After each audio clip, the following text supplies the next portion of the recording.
Ada juga tokoh tradisional berkata kepada saya, Mak Yong itu kalau tidak ada sastranya, tidak adalah Mak Yongnya. You boleh menari, you boleh buat Mak Yong.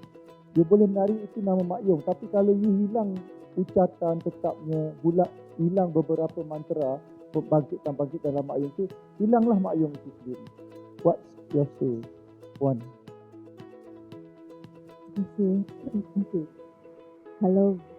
Kalau refer dengan JWM, of course kita akan maintainkan apa itu heritage tu sendiri kan, betul tak? Yang warisan tu, yang authenticity-nya, yang aslinya. Walaupun pentas kita tadi dah diinovasikan dengan teknologi moden, tapi kami tetap mengekalkan, memelihara, melindungi, safeguard apa itu Mak Yong tu tadi ya. Conserve, preserve and safeguard. Okay?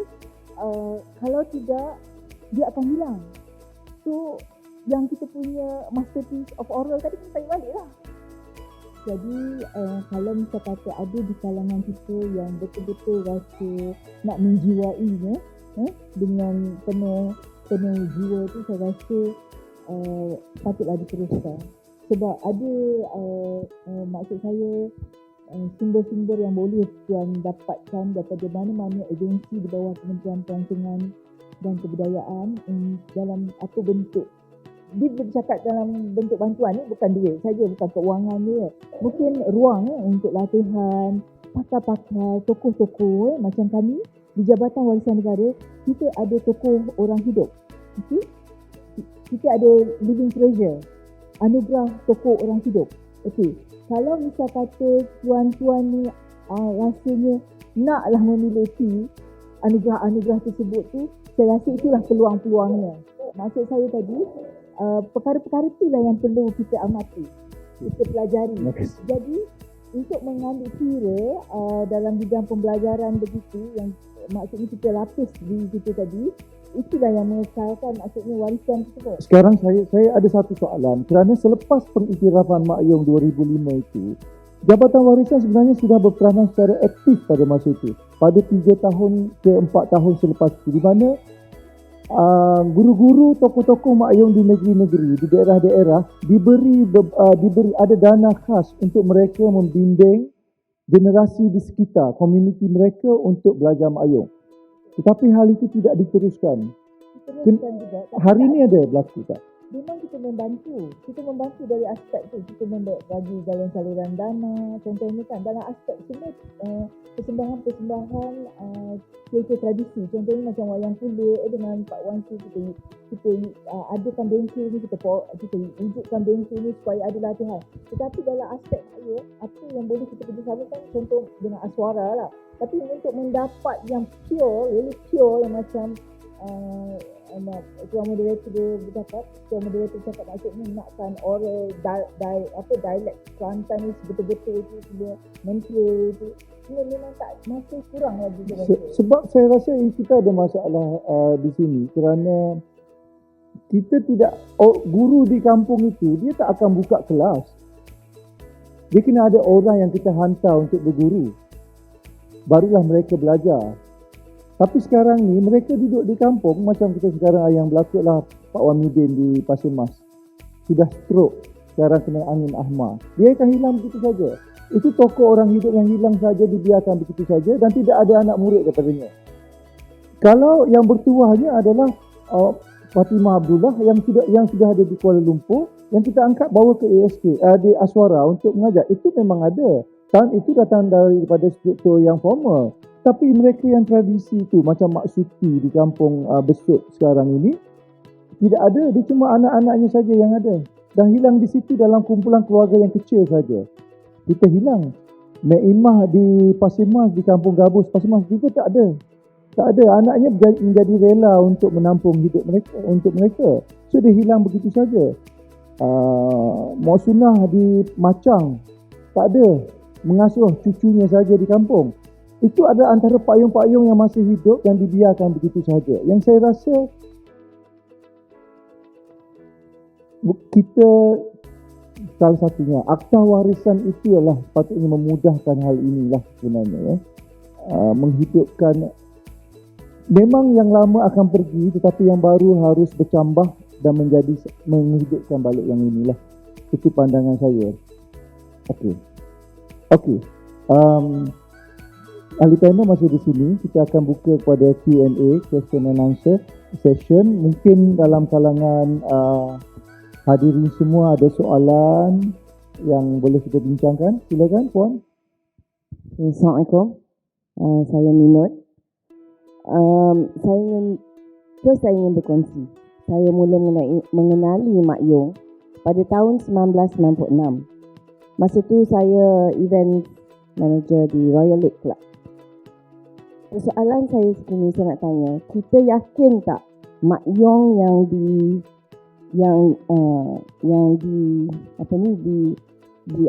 yang diwarisi secara organik di kampung, adakah kita yakin Mak Yong itu boleh ke pesada tertinggi?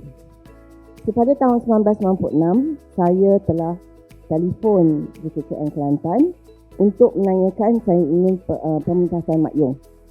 So mereka telah kenalkan saya pada Mak Jah.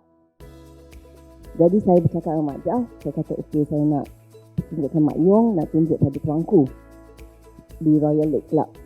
Dia kata boleh. So dia pun datang. 24 orang musician, 16 orang penari. Datang naik bas, datang ke Lake Club. First night rehearsal, because dekat Lake Club very particular about the shows that we show. First night rehearsal, saya dah panik. My audience is Chinese, Indian, Mat Salleh, Melayu. They are not going to understand anything that is said. So saya kata, macam mana ni Mak Jah? Macam mana kita nak buat ni? Saya nak inilah persembahan the best in Lake Club for this year. Mak Yong kata tak apa. Macam mana ni nak rasa? So saya kata, saya rasa nombor satu, kita tak boleh buat straight Mak Yong 2 jam, 3 jam. The audience cannot accept it. So boleh tak Mak Jah cakap yang mana yang paling sesuai nak tunjuk? Dia kata okey, kita buat yang ni, mengadap rebab, kita buat dua muda naik ni, 5 set semuanya 20 minutes. So saya kata okey, macam mana saya nak buat the narration? The narration has to be in English. So dia kata okey, Mak Jah tak boleh nak cerita benda ni, tapi Minot kena dengar lah. 3 malam berturut-turut saya dengar, saya salin. Tulis each and everything. That was Mak Yong pure from the kampung. From her family, ini anak saudara saya, ini cucu saya, etc. Okay. 3 days, I wrote everything that they sang, they said, etc. So, saya dengan Nik Razi, Nik Daud, we sat down, we did the narration. Okay. Sebelum Mak Jah keluar buat persembahan, this is the introduction. Each persembahan. That night, it was a thunderous ovation. The king masa tu Negeri Sembilan.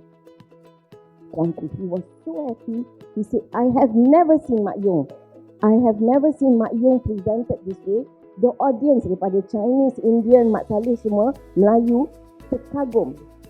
So my question to you is, do you think the Mak Yong in the kampung can be accepted at that stage? Kalau kita rasa Mak Yong kita tak cukup bagus, we ourselves say that of course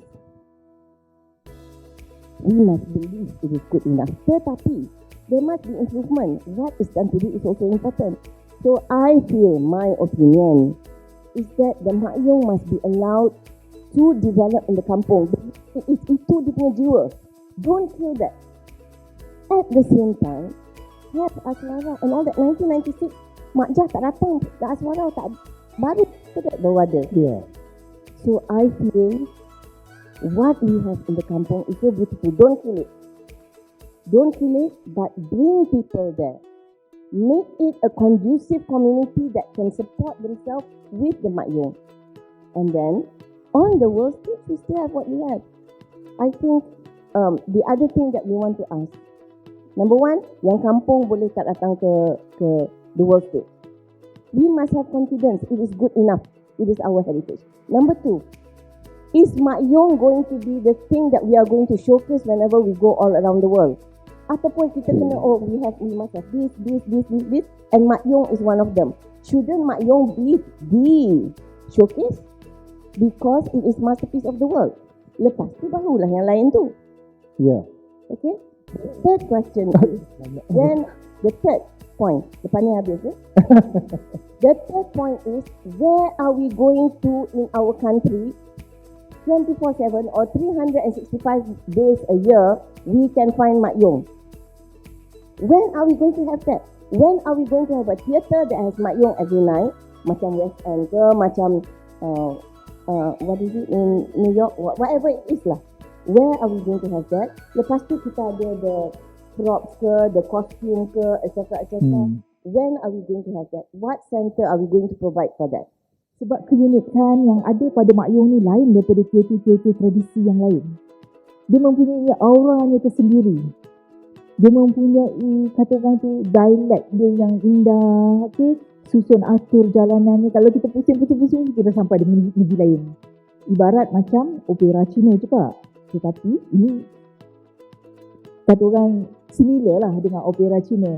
Pusing-pusing, dah sampai negeri lain kan. Dalam cerita tersebut, saya rasa keunikan ni yang bangsa-bangsa lain sanjung tinggi. Dari segi keindahan, keunikan kostum dia, busana yang digunakan, aksesori yang dipakai, dialek yang dituturkan, saya rasa. Dan bukan calon-calon orang yang boleh buat. Saya pun tak pandai, walaupun background saya orang teater. Itu saya pun tak pandai bermak yong kan, nak melakonkan mak yong tu sendiri. Saya pun tak pandai, apatah lagi nak gunakan dialek Kristen. Tapi saya rasa jangan khawatir, jangan gundah gulana. Kalau rasa ada, saya tidak menjanjikan apa-apa, tetapi kalau ada bercita-cita besar tu, proposekanlah proposal tersebut. Mungkin itu hal yang berbeza lah. Soalan Puan Nina tu ada 3 soalan. Saya bagi pada soalan yang ketiga untuk Puan Jun. Kenapa tidak ada persembahan Mak Yong dalam 24/7? Kita boleh cari, ada persembahan Mak Yong. Kalau pelancong datang anytime, you can get persembahan Mak Yong di Matic pada hari sekian. Kenapa tidak ada begitu? Kerana ia sudah warisan dunia. Itu soalan yang ketiga ya. Soalan ketiga. Mungkin Puan Ju boleh jawab soalan itu. Kenapa tidak ada begitu? Seperti yang kita kata tadi, kita ni bukan saja makanan itu hampir pupus. Persembahan tradisi ni pun kita hampir pupus. Orang-orang yang ada pun sekarang ni semua dah sakit-sakit. Macam yang kita highlightkan tadi, maknanya dia sendiri, generasi dia sendiri tak ada keturunan dia nak buat. Anak-anak dia pun tak berminat untuk nak join. Saya pergi di kampung Pasir Mas kan. Pasir Mas yang sedang sakit sekarang. Mak Imam. Sedang sakit. Dan saya pergi, saya duduk lama dekat dia berbual semua kan. Anak dia sendiri tidak berminat untuk nak mewarisi, membakakan lah contohnya. Nak mewarisi tradisi Mak Yong itu sendiri.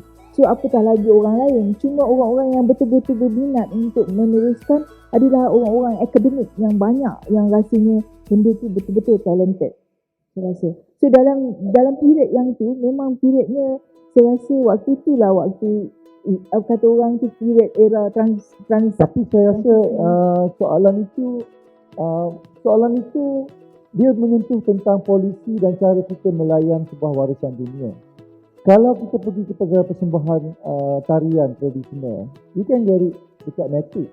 Dia memang betul. Kalau kita kata dulu persembahan asyik itu adalah persembahan dari istana, siapa pun boleh persembahkan dan ada pementasan itu di Kuala Lumpur ataupun di Kelantan lah. Let's say Mak Yong perlu ada di Kelantan, nak tengok Mak Yong, everyday you can go to Kelantan. Di Kelantan sini ada persembahan Mak Yong macam wayang kulit, ada hari Rabu dan malam Jumaat. Jumaat malam Sabtu ada persembahan. Nak tengok persembahan wayang kulit, kena ada di sana. Jadi orang tak risau.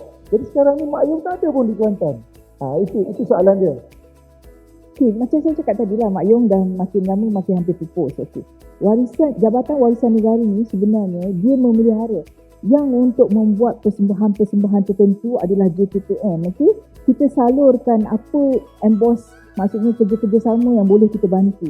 kita pulihkan dia. Maknanya kalau dah ada satu-satu kumpulan teater tu yang kita kenal pasti, kita akan beri dalam aspek keuangan, sumber keuangan, kita perbaiki bengkel dan sebagainya lah.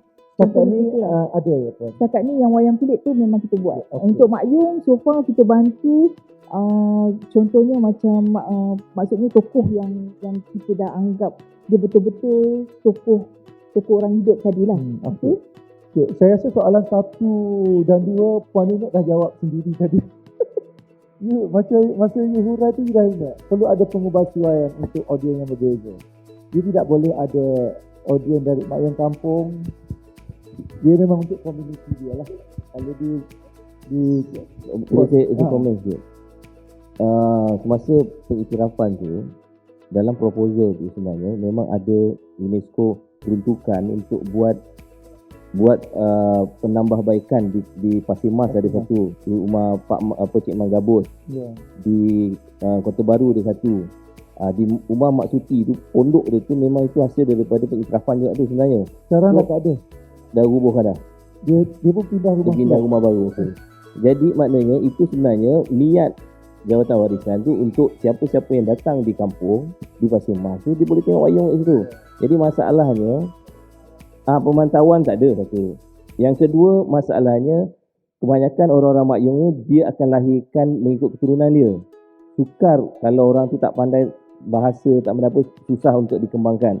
Dan bila limitation tu dibuat kerana anak dia tak suka tu, jadi persembahan tu kaku kat situ dah. Jadi orang datang nak tengok persembahan kena yang tua-tua juga yang ada improvisasi dekat situ. Saya ada pengalaman di Bali dengan Indonesia macam mana dia orang buat persembahan. Saya datang besok nak buat, kita minta dia buat, datang terus dia boleh buat free. Macam mana semua orang tu boleh buat free tanpa ada duit. So masalah duit ni memang bila disogok duit untuk buat daripada jabatan mana pun, daripada apa pun, dia akan ada limit dan dia akan stop. Kerana tak ada duit tak boleh buat. Jadi masalah dia tu. Masalah dia kita disogokkan duit. Di Bali juga macam sama tu juga. Kalau kita tengok kita suruh dia sekarang dia boleh buat. Tanpa ada bayaran pun. Dia tak minta pun bayaran. So kita boleh dapat 1 jam persembahan untuk menonton dan kita sendiri alamak kita kena bagi something. Kita kena bagi. Dan kita keluar duit sendiri untuk appreciate dia. Bukannya diberi duit untuk dia buat.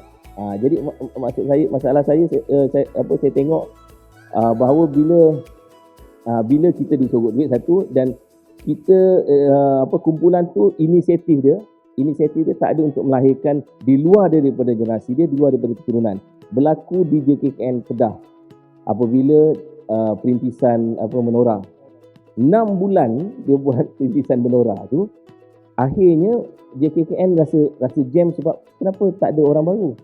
Kerana salah faham.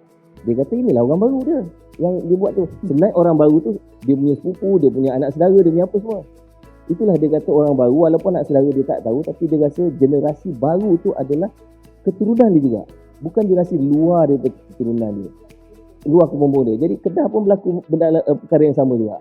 Itu saya punya komen. Dan saya tambah satu lagi, saya sebagai orang Petronas saya sangat berbangga kerana Petronas telah mengangkat Mek Mulong di Dewan Philharmonik Petronas pada tahun 2000.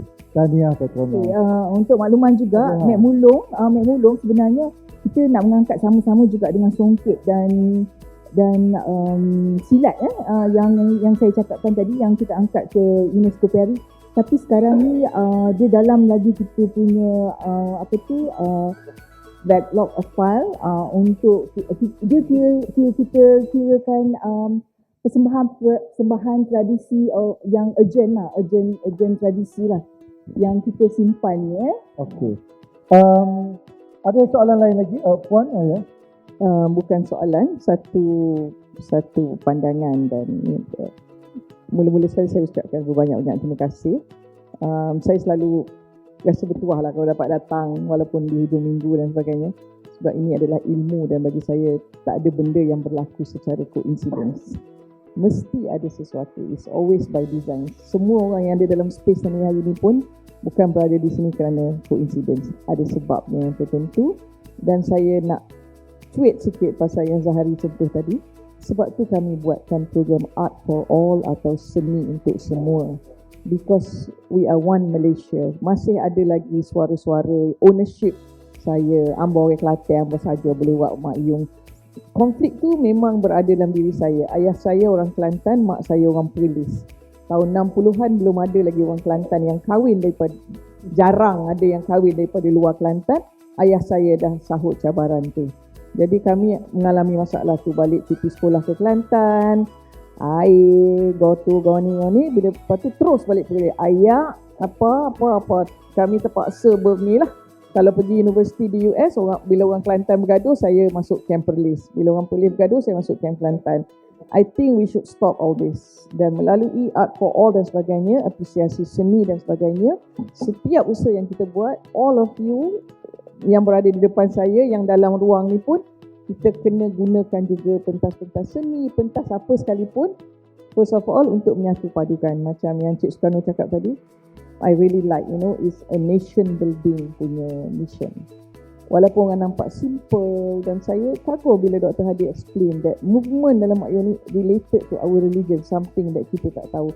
Sebab orang tengok kalau seni tu alah tak elok tu kan, begini lah. Kalau yang barat pula elok pula sebab nampak relevan, nampak modern, nampak vogue, nampak up, nampak hip kan. So we should kill all this. I think kita kena remember that point lah, yang kita bersatu dalam apa-apa sekalipun until the day we return back to our creator.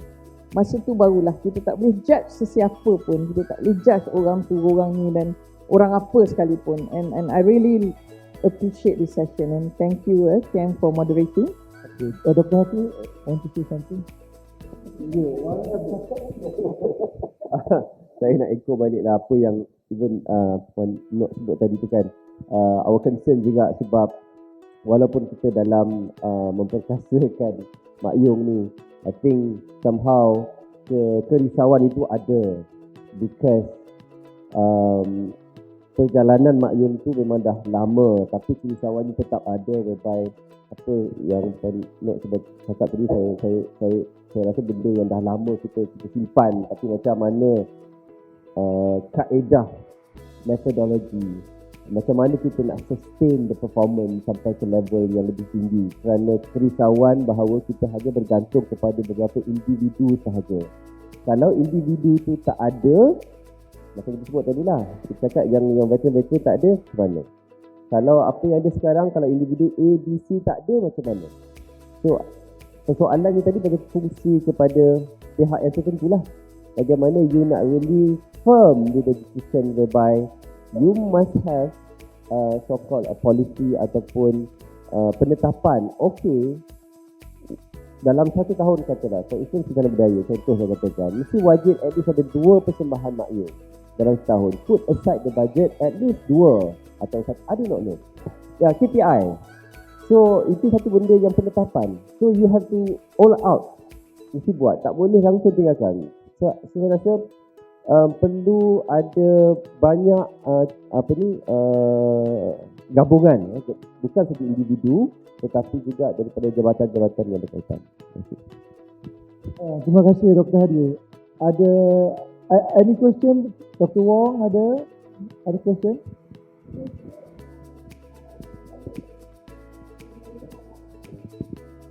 Tradisional, seni persembahan tradisional. Saya bagi contoh Jepun.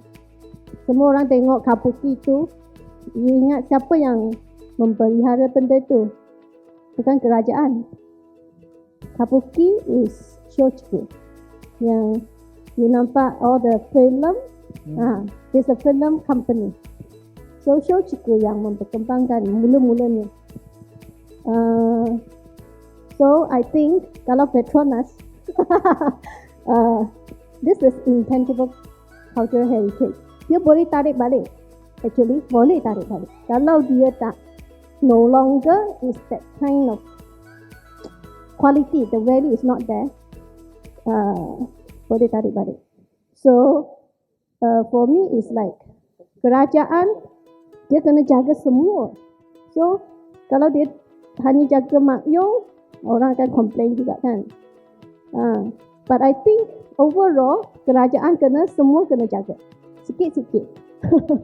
But kalau ada this is all about investment lah. Company yang boleh so saya rasa mungkin dia boleh macam okay, this is bulan ini is what Mak Yong, bulan ini is Tuan Kulit.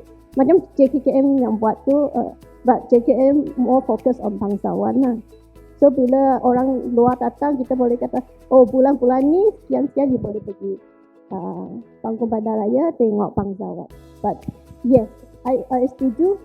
Where do we go to watch Mak Yong and Wayang Kulit? So kemudian, okay, bila dia jaga balik pemelihara kampung itu, kemudian kerajaan pun sedar benda tu.